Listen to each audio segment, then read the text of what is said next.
Hello, everybody, and welcome back to another episode of Spincast. Today, we're diving back into collegiate esports and some other topics on the side of professional esports and some internship opportunities that kind of stem from the collegiate esports sphere. So joining us today is Michael Marquette, aka Donnie. He was the former VP and Esports Director at LSU. He also works for RLC or in the RLCSX for Rocket League. As a tournament admin / game host. Also, he used to be an intern at the Esports Arena in Arlington, Texas. So a lot of cool stuff there. So without further ado, Michael, go ahead, introduce yourself. Let's go back in time a little bit. Tell us about where your passions in esports kind of started and how that kind of took you down the pathway of going into LSU and becoming the esports director and then kind of landing you are in your current position as that tournament admin for RLCSX. Yeah, absolutely. My big gaming passion probably started back in seventh grade during the Modern Warfare 2 days. Like going home, hopping on Xbox with your friends, just playing like all night. Like there's nothing like those days. And then going to high school, I started to I had some friends that picked up CS:GO when it released back in 2012. I was like, okay, yeah, I guess I'll get this. Played it casually here and there.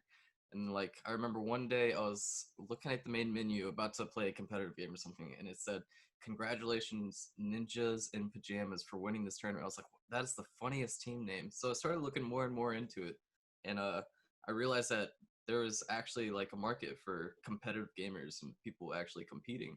And so I looked more and more into it, got super into the Counter-Strike scene all the way up until probably my sophomore year in college. So I started college in 2015, so it had been a while.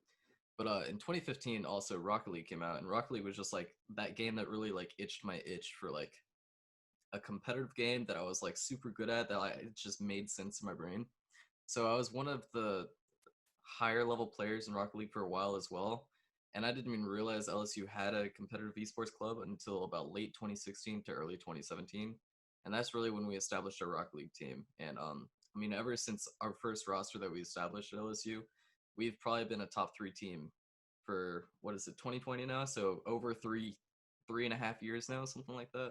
Mm-hmm. So being able to create a dynasty like that and see all these other rosters come together, all these other people that are passionate about what you're doing, supporting you and everything was something that really drove me. Yeah, absolutely. I think every time someone talks about collegiate esports for Rocket League, LSU is always, if not the best, top three Yeah, for a they're right good up there. while. And I've only been following Rocket League personally for about 2 years, and I don't think LSU has ever really dropped off. They're always one of the contenders and always in that championship game. So that's kind of awesome to hear. A number of different, experiences that you have that I want to kind of dive into a little deeper to show the audience what all of those look like from a practical standpoint. And we'll start kind of at the esports director kind of role at LSU.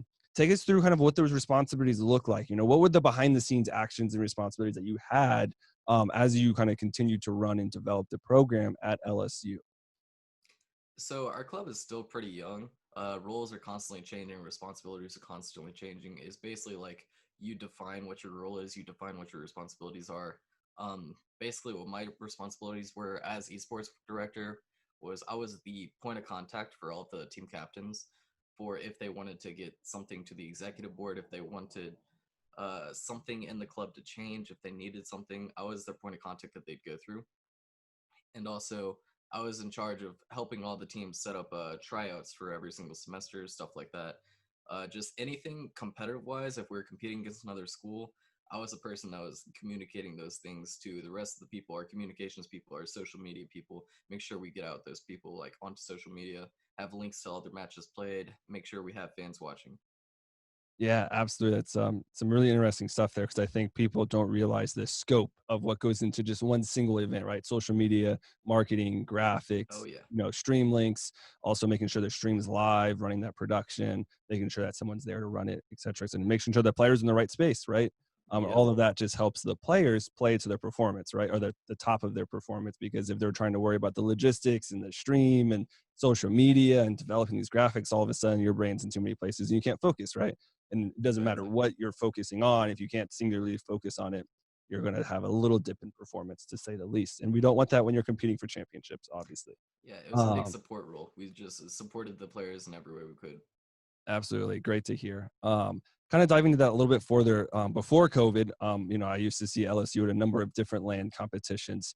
Did anything change kind of in your roles when you traveled to some of these land competitions that you competed in, whether Rocket League or other games? That was it like a logistical thing, or was it an experience or behavioral thing? Did players get nervous? Did any of your staff members, have any kind of like, oh, what do we do here? Because the space is so new. Just take us through like any of those Mhm. experiences that kind of come to the forefront of your mind when you think about, traveling to these land competitions and how those kind of operate and how you fit into that. So we've been traveling to compete ever since probably summer 2017 is when we first decided to. We traveled to DreamHack Atlanta, which was, I believe, June 2017. And that was really our first like LAN experience as a team, or that specific roster at least, which was really cool. And we actually got to play against a couple pro teams there. We took a game off of one actually, which is kind of huge for a college team in 2017 when CRL Collegiate Rock League wasn't even a thing back then. We just kind of like were running our own student thing. So that was a big deal. It was a really like big confidence booster for us too, because we were able to show up, we were able to compete, we were able to take these professional teams that are traveling from Europe to some close games. But we also had a team go to New York for the EGI Invitational. It was like a Power Five Invitational where they invited, I believe, 8 schools where athletic departments flew all their teams up to New York, which we ended up winning while we had one of our senior athletic director associates, something like that, actually flew up there with the team. So he got to experience what it was like. And the fact that we won it was probably a pretty cool thing for him to Yep. see. Yep. Absolutely. Um, Obviously playing at lands is nothing like playing online. There's just like that added pressure on top of everything that you already competed for, because you mess something up, you can look over, you can see everyone's facial expressions of like, oh man, that sucks. Mhm. Or I mean, you win a game and you have that extra added emotion of like actually yelling. I remember when we beat that professional team back at DreamHack Atlanta, I actually stood up and like yelled in my seat. It was awesome. Yeah, absolutely. I think it's that next level of hype, right? The next level of energy. And I think that's kind of like where the future of esports lies, in my opinion, is those LAN events, right? I think everyone Mhm. absolutely loves them. It's just trying to find more creative ways to bring, those LAN events. Obviously, once COVID's gone, because that just puts a hindrance to everything, LAN and in person. But once that's kind of pushed aside and dealt with, hopefully soon, having those lands, kind of those opportunities for everybody, right? All ages, all age groups, and not just for the best of the best at these tippy toppy kind of groups, right? At Mhm. Collegiate Esports or pros. I'd love to see more lands with more competitors and that kind of stuff. So I think it gives so many more people the platforms, both in the game and outside of the game, to develop their skill base and experience that, level of community and that sense of hype and enjoyment and energy. So absolutely agree there. Kind of shifting gears away from the collegiate side of things, I'm interested to hear more about the work you do with RLCSX. And that's a tongue twister in itself, I think.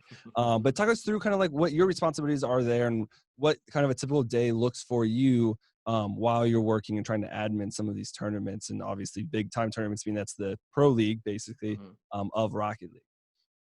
So I was hired as a tournament admin, which basically means I believe there's 8 of us for North America.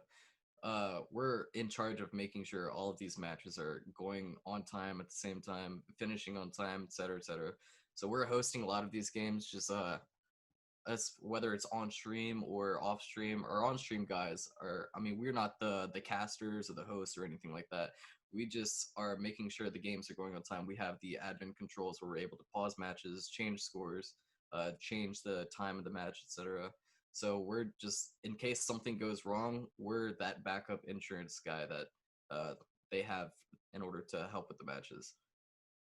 Yeah, absolutely. I think, your kind of role is very overlooked, right? A lot of people probably don't even know it exists, but there's so many intricacies in there that, an admin has to deal with directly to make sure, like you said, the matches are happening on time in the right fashion. And if there's any kind of rule concerns or, match structure concerns, then there's someone there that's ready to answer and help to make sure that everything kind of flows. So the stream doesn't get delayed, so the actual tournament or the series or the circuit doesn't get delayed for whatever reason.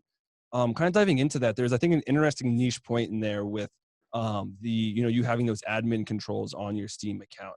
And obviously, this kind of plays into an interesting duality in my mind, where in traditional sports, no one owns football, baseball, basketball, right? You don't need Hmm. admin controls, right? You just basically need a whistle. Yep. But with video games, with esports, you need publisher access, right? You need developer access that gives you the ability to pause matches, to ability to have those fine-tuned tools to be able to appropriately address the situation. So talk about kind of that experience of, what that allows you to do now that you have it from that adminning standpoint, and maybe where you would hope to see either that exists in a bigger fashion or more popular fashion with some other tournament organizers, and kind of like what that helps elicit from a player standpoint of having those streamlined, well ran matches. So it's really big, especially for competitive play, integrity wise. I mean, there's these community tournaments that go on where obviously they don't have these controls to pause matches.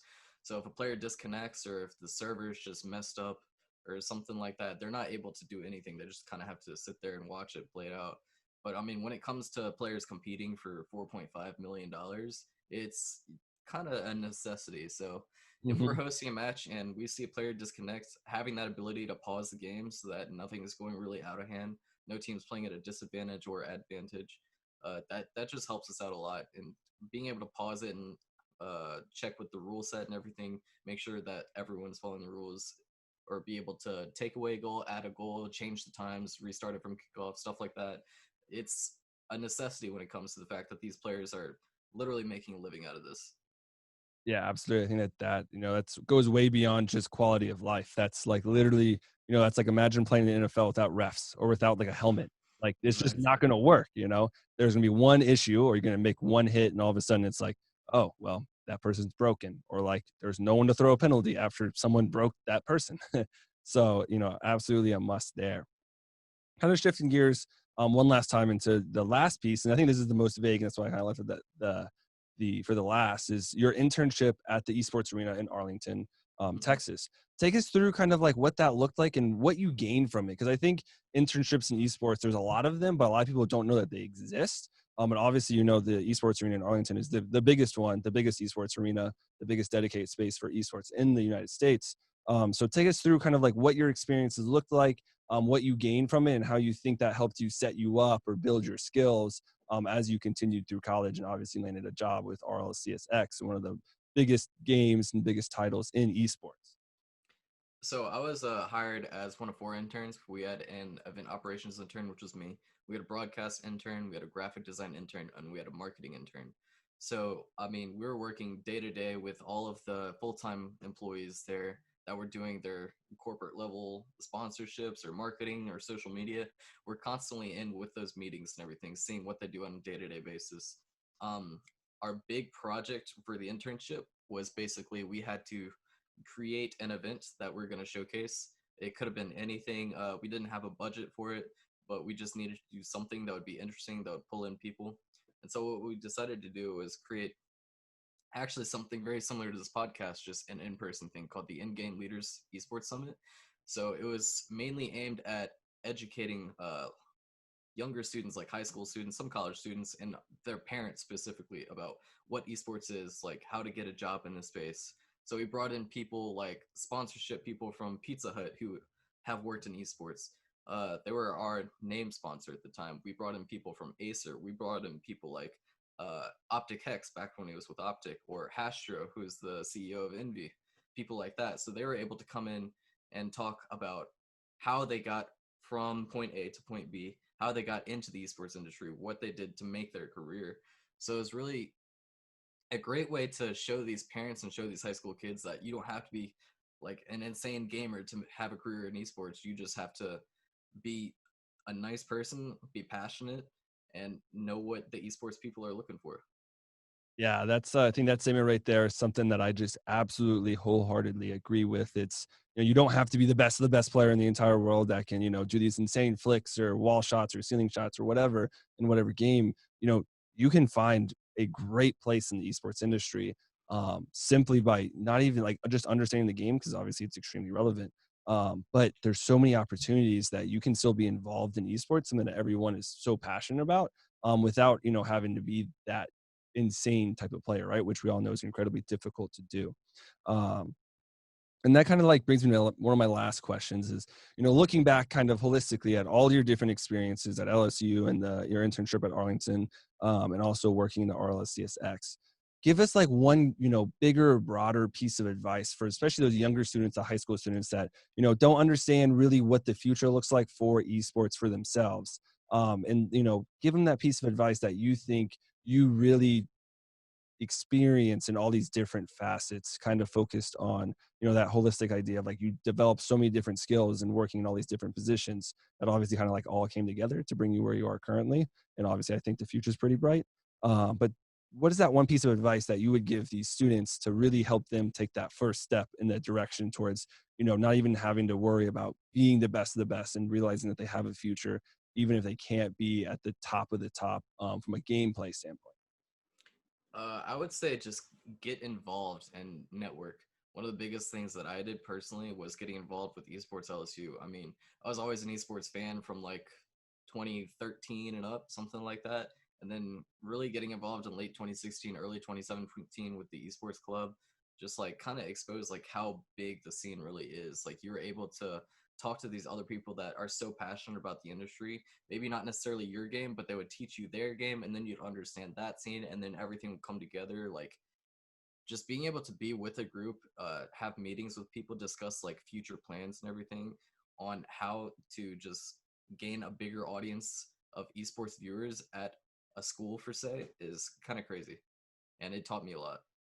Yeah, so I think that group effort is what needs to change the most almost, especially kind of like at any level in esports. I think you see it a lot of collegiate esports where like there's one coach or one head coach or one director, but there's no coach for any of the games, right? Or maybe it's a student coach, right? But Hmm. like you wouldn't ask an athletic director at LSU to be like, hey, you're going to coach football, basketball, baseball, soccer, lacrosse, track, swimming, like on and on and on. Like that's how different each game is. Rocket League, CSGO, League of Legends, Dota, like they're all very different games with very different metas that you have to have one person kind of addressing the team, right? And even part, I think over time, part even more like more levels of analysts and so on and so forth. So totally agree there. Is I think that group effort goes so well, and understanding how to do that at a younger age and network to get that is really important. And this kind of brings me to my last question, before we run out of time here. Absolutely great talking points and discussion points so far. Looking at the future of esports from a global perspective at all levels, all ages, all businesses, all kind of models or whatever. What do you think that one biggest thing that you think needs to change or be improved on, or just taken to that next level to really bring esports from where it is now as like a really great, incredibly quickly growing industry, and it's already very large, but bringing it to like the be mainstream, right? Because I think it exists in a massive way, but I think from the mainstream perspective, what you see on ESPN or CBS or CNN, you still have that kind of like negative approach towards esports. People still are kind of weary about it. They don't really understand it. What do you think that one thing is that kind of brings esports to that next level to be on par with NFL or soccer or like, the World Cup, these massive kind of competitions that everyone knows about, and everyone's very active and involved in? Honestly, I'd say we're on track right now to be there within the next 5 years, if I had to guess. I mean, you see these world championships that are being sponsored by these big name corporate sponsors that you would see at any NFL stadium. I mean, Rocket League just partnered with Verizon. Verizon's now the official sponsor for RLCS. And I mean, that's just something that you'd see at any regular sports arena, just on any banner. Verizon's just like a huge sponsor for everything. But I'd say moving away from Twitch, maybe. I mean, obviously, you should still stay on Twitch, but also being able to sign these broadcast rights over to some TV deals, kind of like how we've done with E League. E League also is owned by TBS, so I don't know if they are streaming that on TV. I know they have streamed past E League tournaments on TV before, and it's gotten some good reviews. But I just say, I mean. The audience for television is just so much bigger than a Twitch. You kind of have to find Twitch if you're a gamer, something like Mhm. that. Yeah. But moving towards a television type of thing, and maybe just like being more informative, because I mean, everyone grew up like learning the rules of football and stuff, but no one grows up learning the rules of League of Legends or something like that. So if you're having it exposed to such a big audience, you kind of have to explain the game because it's a pretty confusing game at a professional level. Yep. But I mean, when you have something like Rocket League, which it's one of those easy to learn, hard to master things. Like you look at it, you understand. Okay, they have to get the ball in that goal. They have to get the ball in that goal. Like I remember showing, I made my mom and or the rest of my family watch RLCS finals for season 6, I believe, which was like 2018 December. Hmm. and they knew absolutely nothing about the game before that, and they loved watching it. It was just a blast. Yeah, I think right there kind of encapsulates like once you get people that aren't that involved or don't have that much knowledge in it, once you get them involved and give them that platform, like, someone like yourself, like, hey, this is what they're trying to do. This is the goal. This is why they're using this item or they're using this character or they're playing on this map or, they're holding this angle or trying to take this shot. That's like, this is their goal. Then all of a sudden it starts to piece together really fast. Cause like the concepts are still very competitive, right? It's still, how do I overcome what my opponent is kind of giving me? In whatever game sense. And that's very relevant, the general idea to soccer, basketball, baseball, football, so on and so forth, any other traditional kind of competition. And, just it just needs to be translated into a different medium, right? And you basically just need a translator, right? Someone like yourself that understands like what Rocket League is, obviously at a high level, and being able to teach that, I think, is so important. But unfortunately, we have ran out of time. Michael, I think this has been a fantastic discussion about esports in a number of different facets and really bringing to light all the different opportunities and different ways to apply yourselves and become involved in the esports space at whatever level you are, whether it's professionally or collegiately. And also at the high school level, I think some of these ideas are really applicable to them as well.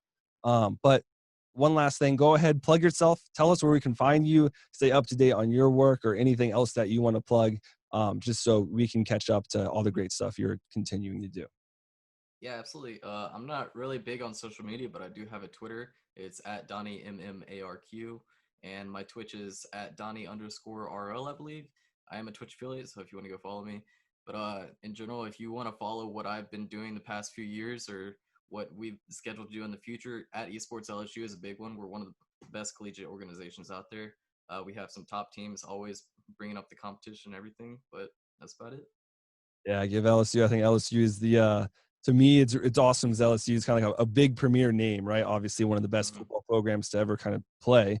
And then also it's really big in the esports as well. So I love seeing that because it kind of ties some of those recognition knots where it's not these smaller D3 colleges that are really big into the esports space, but no one knows who they are.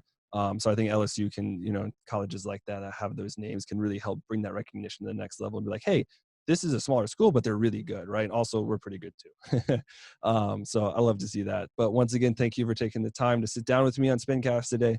To all our viewers and audience, stay healthy and stay happy, especially during the current COVID pandemic. Make sure you take care of yourself and your loved ones. And ultimately, stay plugged in.